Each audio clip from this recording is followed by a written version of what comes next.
Hi నమస్తే. నేను మీ journalist రెహమాన్ని. AP కూటమి ప్రభుత్వం చేస్తున్నటువంటి ఒక్కొక్క తప్పు వైఎస్ఆర్ కాంగ్రెస్ పార్టీకి ఒక ఆయుధంగా మారుతుందా అంటే ఖచ్చితంగా అలాంటి పరిణామమే కనిపిస్తోంది.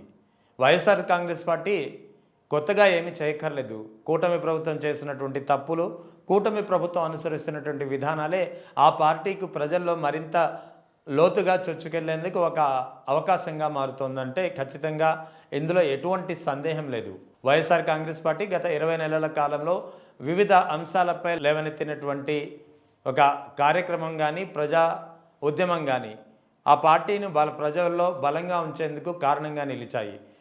మొన్నటి వరకు ఏదైతే పీపీపీ విధానంలో ప్రభుత్వ మెడికల్ కళాశాలను ప్రైవేట్ వ్యక్తులకు అప్పగించేందుకు ప్రభుత్వం తీసుకున్నటువంటి నిర్ణయం ఇప్పటికే వైసీపీకి ఒక ఆయుధంగా మారింది. కూటమి ప్రభుత్వాన్ని ఒక తీవ్ర ఇబ్బందుల్లో నెట్టివేసింది.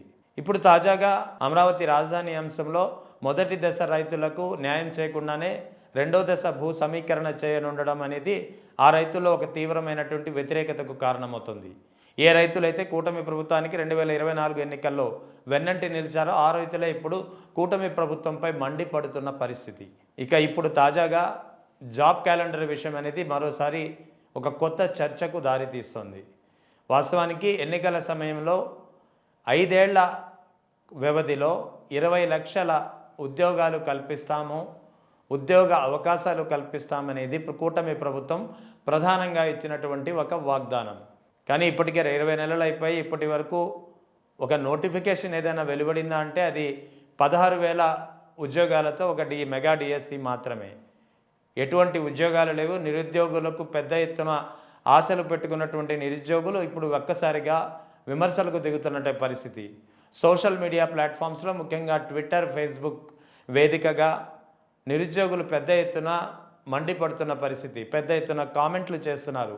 కూటమి ప్రభుత్వం అధికారంలోకి వచ్చిన తర్వాత 5 ఏళ్లలో 20 లక్షల జాబులు ఇస్తామని చెప్పింది. కానీ ఇప్పటి వరకు ఎలాంటి జాబ్ నోటిఫికేషన్లే వెలువడడం లేదు. అది ప్రభుత్వ ఉద్యోగాలైనా సరే లేదా ప్రైవేటు ఉద్యోగాలకు సంబంధించినటువంటి కార్యక్రమం అయినా సరే. సో ఉద్యోగాలు లేనప్పుడు తామంతా ఎక్కడికి పోవాలనేది ఇప్పుడు నిరుద్యోగులు ప్రశ్నిస్తున్నటువంటి మాట. ముఖ్యంగా జాబ్ క్యాలెండర్. ఏ జాబ్ క్యాలెండర్ అయితే జనవరిలో విడుదల చేస్తామని మంత్రి నారా లోకేష్ పెద్ద ఎత్తున వాగ్దానం చేశారో జనవరి అయిపోవచ్చింది. ఇప్పటి వరకు జాబ్ క్యాలెండర్ గురించి ఎలాంటి ప్రస్తావన లేదు. అందుకే ఇప్పుడు ఫేస్బుక్, ట్విట్టర్ సాక్షిగా నిరుద్యోగులు ముఖ్యంగా యూత్ పెద్ద ఎత్తున కొన్ని హ్యాష్ ట్యాగ్స్ రన్ చేస్తున్నారు. ఆ హ్యాష్ ట్యాగ్స్ ఇప్పుడు ట్రెండింగ్లో ఉన్నాయి. Job calendar now, Lokesh give jobs, AP demands job calendar. ఈ హ్యాష్ ట్యాగ్స్ ఇప్పుడు పెద్ద ఎత్తున ట్రెండింగ్లో ఉన్నాయి.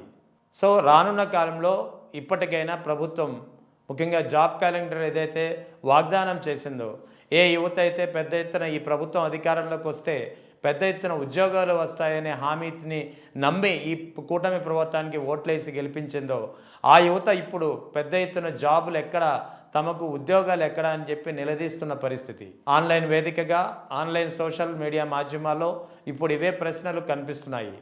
పెద్ద ఎత్తున హ్యాష్ ట్యాగ్స్ ట్రెండ్ అవుతున్నాయి. సో రానున్న కాలంలో పరిస్థితి ఇలాగే ఉంటే ఖచ్చితంగా కూటమి ప్రభుత్వానికి జాబ్ క్యాలెండర్ ముఖ్యంగా ఏదైతే అన్ఎంప్లాయ్మెంట్కు పెద్ద ఎత్తున ఉద్యోగాలు కల్పిస్తామంటూ హామీ ఇచ్చిందో ఇది ఒక పెద్ద చిక్కుగా మారే అవకాశం ఉంది.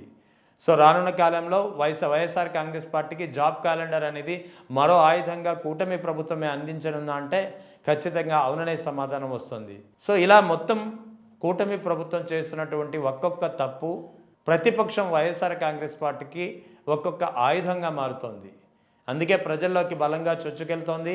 పీపీపీ విధానంలో కావచ్చు, అమరావతి రైతుల వ్యతిరేకత కావచ్చు, ఇప్పుడు జాబ్ క్యాలెండర్ విషయంలో కావచ్చు, ఇలా ప్రతి అంశంలోనూ ప్రభుత్వం చేస్తున్నటువంటి తప్పుల్ని ఎండగడుతూ అదే ప్రజల్లో ఒక బలంగా మార్చుకునే ఒక ఉద్యమంగా వైసీపీ మలుచుకునే ప్రయత్నం చేస్తుంది.